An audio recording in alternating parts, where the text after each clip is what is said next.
예, 말씀드린 것처럼 박성재 기자는 지금 스튜디오에 나와 있습니다. 자, 박 기자, 여론조사를 보면 오차범위라는 게 있는데 이 오차범위 안에 있다는 것은 수치상으로 앞서더라도 큰 의미를 두기 어렵다 이런 뜻이죠. 그런데 이 수치들을 전체적으로 모아서 보면 어떻습니까? 네, 그래서 이 빅데이터 분석 기법으로 여론조사 결과들을 들여다봤습니다.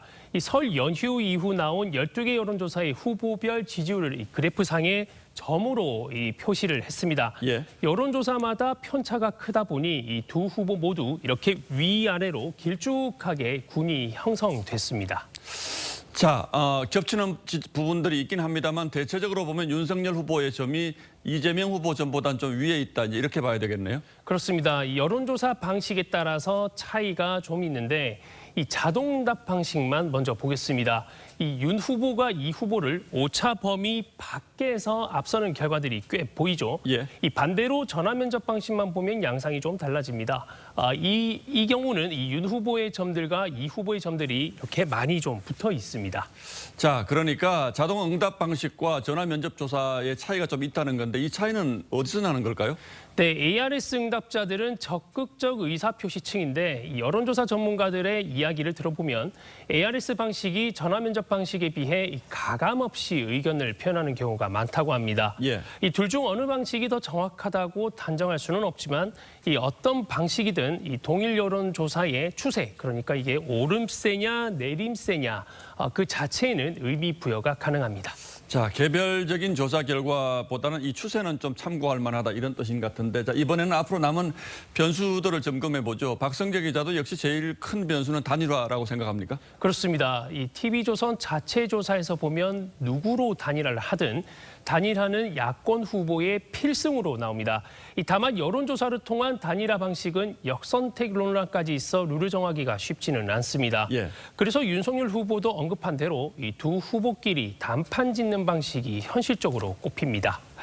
후보 등록 직전인 이번 주 후반 지지율이 어떤 흐름을 보이냐에 따라 이 안철수 후보의 거취가 결정될 가능성도 있습니다. 예, 윤석열 후보가 DJP 연합 방식을 언급을 했다고 하는데 이건 어떻게 하겠다는 거죠? 네, 당시의 단일화는 김종필 후보가 김대중 후보의 손을 들어주고 이 총리와 경제 분야 내각을 맡는 일종의 이 공동정부 구상이었죠. 예. 이 윤석열 후보는 AR 정부 모델을 구상하고 있는데 이 부분에서 안철수 후보에게 역할을 맡기는 방안이 거론되기도 했습니다.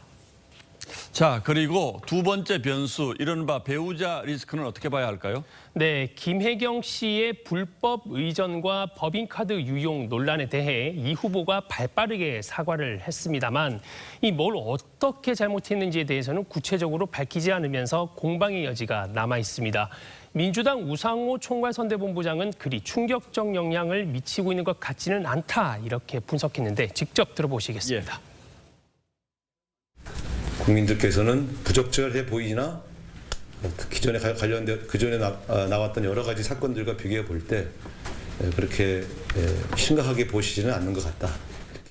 하지만 유권자들도 같은 생각을 갖고 있을지는 주 후반 나올 여론조사 흐름을 통해 확인할 수 있을 겁니다. 코로나가 더 심각해져서 투표율에까지 영향을 미칠 수 있다 이런 분석도 있더군요. 그렇습니다. 3월 9일 투표 때 하루 확진자가 10만 명을 넘을 가능성이 높다는 전망까지 나오는데요. 코로나 확산으로 중장년층 투표율이 떨어지면 윤 후보에겐 불리하게 작용할 수 있습니다. 사전 투표를 독려하는 방법이 있지만 일부 보수 유튜버들이 또 사전 투표 조작 가능성을 거론하고 있다는 점이 국민의힘으로서는 난감한 부분입니다. 예, 여당 의원이 질병청장을 상대로 여당 후보 찍을 수 있도록 코로나 상황을 잘 관리해달라 이런 얘기를 했다고 하는데 이건 듣기에 따라서는 굉장히 위험할 수도 있는 발언이죠. 예, 박성재 기자 잘 들었습니다.